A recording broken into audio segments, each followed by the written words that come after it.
Welcome to Deepika ma'am kitchen. ಎಲ್ಲರಿಗೂ ನಮಸ್ಕಾರ. ನಾನು ಪವಿತ್ರ. ಇವತ್ತಿನ ರೆಸಿಪಿ ಮಂಗಳೂರು ಸೌತೆಕಾಯಿ ಮಜ್ಜಿಗೆ ಹುಳಿ. ತುಂಬಾ ಸಿಂಪಲಾಗಿ ಕ್ವಿಕ್ಕಾಗಿ ಮಾಡ್ಕೊಳ್ಬೋದು. ಬನ್ನಿ ಆಗಿದ್ರೆ ಹೇಗೆ ಮಾಡೋದು ಅಂತ ನೋಡೋಣ. ಅದಕ್ಕೂ ಮುಂಚೆ ಯಾರೆಲ್ಲ ನಮ್ಮ ಚಾನಲ್ನ ಹೊಸ್ದಾಗಿ ನೋಡ್ತಾ ಇದ್ದೀರಾ ಪ್ಲೀಸ್ ಸಬ್ಸ್ಕ್ರೈಬ್ ಮಾಡ್ಕೊಳ್ಳಿ, ಬೆಲ್ ಬಟನ್ನ ಕ್ಲಿಕ್ ಮಾಡೋದನ್ನ ಮರಿಬೇಡಿ. ವಿಡಿಯೋನ ಮಧ್ಯೆ ಸ್ಕಿಪ್ ಮಾಡಿಬಿಡಿ, ಫುಲ್ ವಿಡಿಯೋನ ನೋಡಿ ನಮ್ಮ ಚಾನಲ್ಗೆ ಸಪೋರ್ಟ್ ಮಾಡಿ. ಈಗ ಒಂದು ಮಸಾಲೆನ ರುಬ್ಕೊಳ್ತಾ ಇದ್ದೀನಿ. ಜಾರ್ಗೆ ಒಂದು 3-4 ಟೇಬಲ್ ಸ್ಪೂನ್ ಅಷ್ಟು ಹಸಿ ತೆಂಗಿನಕಾಯಿ ತುರಿನ ಹಾಕ್ಕೊಳ್ತಾ ಇದ್ದೀನಿ. 2 ಟೇಬಲ್ ಸ್ಪೂನ್ ಕಡಲೆಬೇಳೆನ ಚೆನ್ನಾಗಿ ವಾಶ್ ಮಾಡಿ ಒಂದು 10 ನಿಮಿಷ ನೆನೆಸಿಟ್ಕೊಂಡಿದ್ದೆ, ಅದನ್ನು ಕೂಡ ಹಾಕ್ಕೊಂಡಿದ್ದೀನಿ. ಸ್ವಲ್ಪ ಕೊತ್ತಂಬರಿ ಸೊಪ್ಪನ್ನ ಹಾಕ್ಕೊಂಡಿದ್ದೀನಿ. ಒಂದು 3-4 ಹಸಿಮೆಣ್ಸಿನ್ಕಾಯಿನ ಹಾಕ್ಕೊಳ್ಬೋದು. ನಾನು ದೊಡ್ಡ ಸೈಜ್ ಆಗಿರೋದ್ರಿಂದ 3ನ ಹಾಕ್ಕೊಂಡಿದ್ದೀನಿ. 1 ಸ್ಪೂನ್ ಜೀರಿಗೆನ ಕೂಡ ಹಾಕ್ಕೊಂಡು ಇವಾಗ ಇದನ್ನು ರುಬ್ಕೊಳ್ತೀನಿ.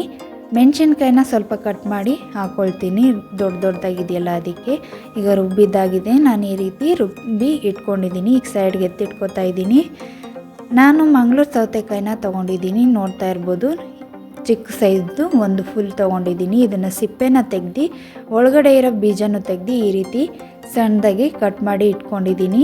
ನಿಮಗೆ ಯಾವ ಸೈಜಲ್ಲಿ ಬೇಕೋ ಆ ಸೈಜ್ ನೀವು ಕಟ್ ಮಾಡ್ಕೊಳ್ಬೋದು. ನಾನು ಈ ರೀತಿ ಕಟ್ ಮಾಡಿ ಇಟ್ಕೊಂಡಿದ್ದೆ. ಸ್ಟವ್ ಮೇಲೆ ಒಂದು ಕುಕ್ಕರ್ನ ಇಟ್ಕೊಂಡಿದ್ದೆ. ಆ ಕುಕ್ಕರ್ಗೆ ಸೌತೆಕಾಯಿನ ಕಟ್ ಮಾಡಿ ಇಟ್ಕೊಂಡಿದ್ವಲ್ಲ ಮಂಗಳೂರು ಸೌತೆಕಾಯಿನ, ಅದನ್ನು ಸೇರಿಸ್ಕೊಂಡಿದ್ದೀನಿ. ಸೌತೆಕಾಯಿ ಮುಳುಗುವಷ್ಟು ನೀರನ್ನು ಸೇರಿಸ್ಕೊಳ್ತಾ ಇದ್ದೀನಿ. ನೀರು ಹಾಕಿದ್ದಾದಮೇಲೆ ಒಂದು 1/4 ಟೇಬಲ್ ಸ್ಪೂನ್ ಅರಿಶಿನ ಹಾಕ್ಕೊಂಡಿದ್ದೀನಿ. ರುಚಿಗೆ ತಕ್ಕಷ್ಟು ಉಪ್ಪನ್ನು ಸೇರಿಸ್ಕೊಳ್ತಾ ಇದ್ದೀನಿ. ನಾನಿಲ್ಲಿ ಕುಕ್ಕರ್ಗೆ ಹಾಕಿ ಬೇಯಿಸ್ಕೊಳ್ತಾ ಇದ್ದೀನಿ. ನೀವು ಬೇಕಿದ್ದರೆ ಪಾತ್ರೆಯಲ್ಲೂ ಕೂಡ ಮಾಡ್ಕೊಳ್ಬೋದು. ಕುಕ್ಕರಲ್ಲಿ ಮಾಡಿದ್ರೆ ಬೇಗ ಆಗುತ್ತೆ ಅಂತ ಕುಕ್ಕರಲ್ಲಿ ಮಾಡ್ಕೊಳ್ತಾ ಇದ್ದೀನಿ.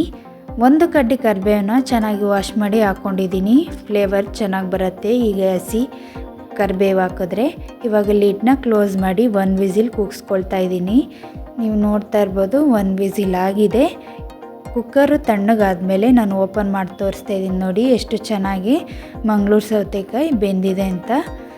ಇವಾಗ ಸರಿಯಾಗಿ ಒಂದ್ಸಲ ಮಿಕ್ಸ್ ಮಾಡಿಕೊಂಡು ಒಂದು ಕಾಯಿನ ತೆಗೆದು ತೋರಿಸ್ತಾ ಇದ್ದೀನಿ. ನೋಡಿ, ನಾವು ಕೈಯಲ್ಲಿ ಈ ರೀತಿ ಮಾಡಿದ್ರೆ ಅದು ಕಟ್ಟಾಗಬೇಕು.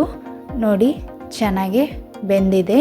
ಇವಾಗ ನಾವು ರುಬ್ಬಿಟ್ಕೊಂಡಿದ್ವಲ್ಲ ಆ ಮಸಾಲೆನೂ ಕೂಡ ಈಗಲೇ ಸೇರಿಸ್ಕೊಳ್ತಾ ಇದ್ದೀನಿ. ಮಸಾಲೆನ ಸೇರಿಸ್ಕೊಂಡಿದ್ದಾದಮೇಲೆ ನಾವು ಯಾವ ತಿಕ್ನೆಸ್ಸಲ್ಲಿ ಬೇಕೋ ಆ ತಿಕ್ನೆಸ್ಸಲ್ಲಿ ನೋಡಿಕೊಂಡು ನೀರನ್ನು ಸೇರಿಸ್ಕೊಳ್ಬೇಕಾಗತ್ತೆ. ಗಟ್ಟಿ ಇಷ್ಟಪಡೋರು ಗಟ್ಟಿಯಾಗಿ ಮಾಡ್ಕೊಳ್ಬೋದು, ತೆಳುವಾಗಿ ಇಷ್ಟಪಡೋರು ತೆಳುವಾಗಿನೂ ಕೂಡ ಮಾಡ್ಕೊಳ್ಬೋದು. ನಾನು ಮೀಡಿಯಮಾಗೆ ಮಾಡ್ಕೊಳ್ತಾ ಇದ್ದೀನಿ. ನಾನು ಮಸಾಲೆನ ರುಬ್ಕೊಂಡಿದ್ನಲ್ಲ ಅದೇ ಜಾರ್ಗೆ ಸ್ವಲ್ಪ ನೀರನ್ನು ಹಾಕಿ ಮಿಕ್ಸ್ ಮಾಡ್ಕೊಳ್ತಾ ಇದ್ದೀನಿ. ನೋಡ್ತಾ ಇರ್ಬೋದು ನಾನು ಯಾವ ರೀತಿ ಮಾಡ್ಕೊಂಡಿದ್ದೀನಿ ಅಂತ. ಚೆನ್ನಾಗಿ ಮಿಕ್ಸ್ ಮಾಡಿ ಒಂದು 5 ನಿಮಿಷ ಕುದಿಸ್ಕೊಳ್ತಾ ಇದ್ದೀನಿ. ಈ ಮಜ್ಜಿಗೆ ಹುಳಿ ಅಂತೂ ತುಂಬಾ ಚೆನ್ನಾಗಿ ಬರುತ್ತೆ. ನೀವು ಒಂದ್ಸಲ ಟ್ರೈ ಮಾಡಿ ಹೇಗೆ ಬಂತು ಅಂತ ನನಗೆ ಕಮೆಂಟ್ನಲ್ಲಿ ತಿಳಿಸಿ. ಇದೇ ರೀತಿ ಯಾವುದಾದ್ರೂ ಹೊಸ ರೆಸಿಪಿ ಬೇಕು ಅಂದ್ರೂ ಕೂಡ ಕಮೆಂಟ್ನಲ್ಲಿ ತಿಳಿಸಿ, ಆದಷ್ಟು ಬೇಗ ಅಪ್ಲೋಡ್ ಮಾಡ್ತೀನಿ. ಇವಾಗ ಒಂದು 5 ನಿಮಿಷ ಕುದಿಸ್ಕೊಂಡಾದಮೇಲೆ ನಾನು ಮೊಸರು ತೊಗೊಂಡಿದ್ದೀನಿ. 1/4 ಲೀಟ್ರ್ ಮೊಸರನ್ನು ತೊಗೊಂಡು ಚೆನ್ನಾಗಿ ಬೀಟ್ ಮಾಡಿ ಈ ರೀತಿ ನೀರನ್ನು ಹಾಕಿ ಮಿಕ್ಸ್ ಮಾಡಿ ಇಟ್ಕೊಂಡಿದ್ದೀನಿ. ಮಜ್ಜಿಗೆ ರೀತಿ ಮಾಡ್ಕೊಳ್ಬೇಕು ಮೊಸರನ್ನ ಹಾಗೆ ಹಾಕ್ಕೊಂಡ್ರೆ ಸ್ವಲ್ಪ ಒಡೆದೋಗೋ ಥರ ಅನಿಸುತ್ತೆ. ಅದಕ್ಕೋಸ್ಕರ ಈ ರೀತಿ ಸ್ವಲ್ಪ ಮಜ್ಜಿಗೆ ಥರ ಮಾಡ್ಕೊಂಡು ಹಾಕ್ಕೊಂಡ್ರೆ ಮೊಸರು ಒಡೆಯೋದಿಲ್ಲ. ಅದಕ್ಕೋಸ್ಕರ ಈ ರೀತಿ ಮಾಡಿ ಹಾಕ್ಕೊಂಡಿದ್ದೀನಿ. ಇವಾಗ ಒಂದು 2-3 ನಿಮಿಷ ಕುದಿಸ್ಕೊಳ್ತಾ ಇದ್ದೀನಿ. ನೋಡಿದ್ರಲ್ಲ ಎಷ್ಟು ಸಿಂಪಲ್ಲಾಗಿ ಈಸಿಯಾಗಿ ಮಾಡ್ಕೊಳ್ಬೋದು ಮಜ್ಜಿಗೆ ಹುಳಿನ ಅಂತ. ಆಲ್ರೆಡಿ ನಾನು ಮಂಗಳೂರು ಸೌತೆಕಾಯಿ ಸಾಂಬಾರನ್ನ ಅಪ್ಲೋಡ್ ಮಾಡಿದ್ದೀನಿ, ನಮ್ಮ ಚಾನಲ್ಗೆ ಹೋಗಿ ಚೆಕ್ ಮಾಡ್ಬೋದು. ಈ ಮಜ್ಜಿಗೆ ಹುಳಿ ಅಂತೂ ಬ್ರಾಹ್ಮಣರು ಮಾಡ್ತಾರಲ್ಲ ಅದೇ ಥರ ಟೇಸ್ಟ್ ಇರುತ್ತೆ, ತುಂಬಾ ಚೆನ್ನಾಗಿರುತ್ತೆ.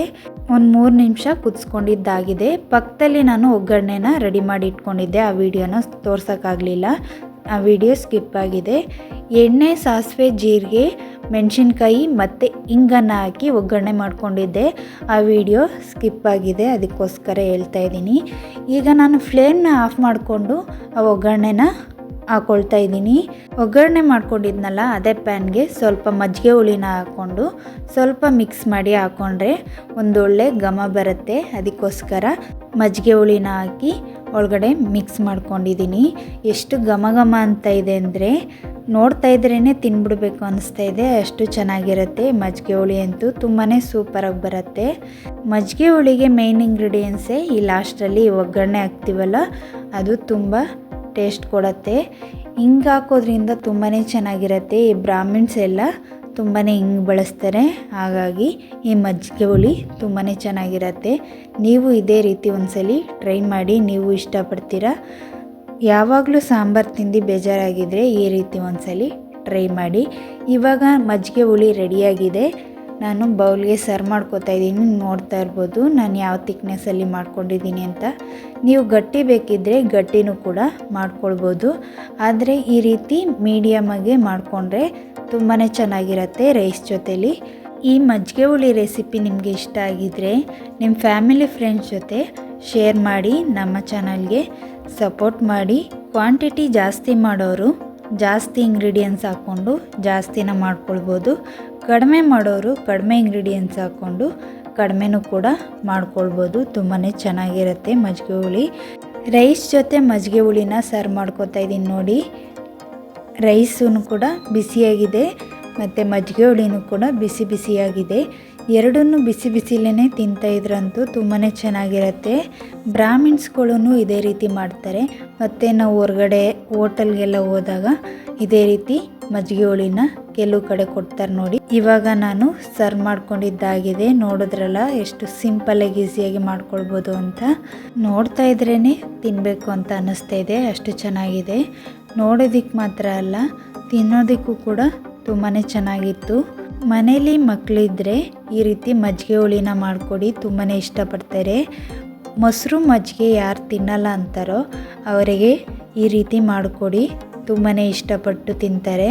ನಾವು ಮೊಸರು ಮಜ್ಜಿಗೆ ಹಾಕಿದ್ದೀವಿ ಅನ್ನೋದೇ ಗೊತ್ತಾಗೋದಿಲ್ಲ ಅವರಿಗೆ, ಅಷ್ಟು ಚೆನ್ನಾಗಿರುತ್ತೆ. ಈ ವಿಡಿಯೋ ನಿಮಗೆ ಇಷ್ಟ ಆಗಿದರೆ ಲೈಕ್ ಮಾಡಿ, ಶೇರ್ ಮಾಡಿ, ಸಬ್ಸ್ಕ್ರೈಬ್ ಮಾಡ್ಕೊಳ್ಳಿ. ನೆಕ್ಸ್ಟ್ ವಿಡಿಯೋದಲ್ಲಿ ಸಿಗ್ತೀನಿ. Thanks for watching.